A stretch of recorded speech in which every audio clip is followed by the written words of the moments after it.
ออกแข่งขันสร้างผลงานสร้างขบวนการคำนำหับตอนวันสำคัญของศาสตร์ของผักชาวเมืองปทุมพรขอแสดงความคำนับสมเสยวันสถาปนาสาธารณรัฐประชาธิปไตยประชาชนลาวครบรอบ50 ปีอย่างสุดใจ2ธันวาคมปี1975หา2ธันวาคมปี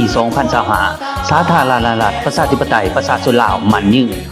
ร่วมระลึกถึงและหูบุญคุณมายังประธานไกรสอนพรหมวิหารในโอกาสที่ทั่วภาคทั่วกองทัพทั่วปวงชนลาวบรรดาเผ่าเว้าร่วมเว้าเฉพาะชาวเมืองปทุมพรพ่วงบ่อแห้งแข่งขันสร้างผลงานข้างขบวนการไว้คำนำหับตอนวันคล้ายวันเกิดประธานไกรสอนพรหมวิหารครบรอบ105 ปีวันที่13ธันวาคมปี1920 53ธันวาคมปี2025อย่างเป็นขบวนการฟดฝืนผลงานและภารกิจของทานแม้นจะสืบทอดต่อลูกต่อหลานอย่างบ่มีวันลืมประธานไกรสอนพรหมวิหารยืนยงในภารกิจการปฏิวัติลาวตลอดไปกรรมทำโทษภาษาภาพเต็มตาแค้นหัวใจ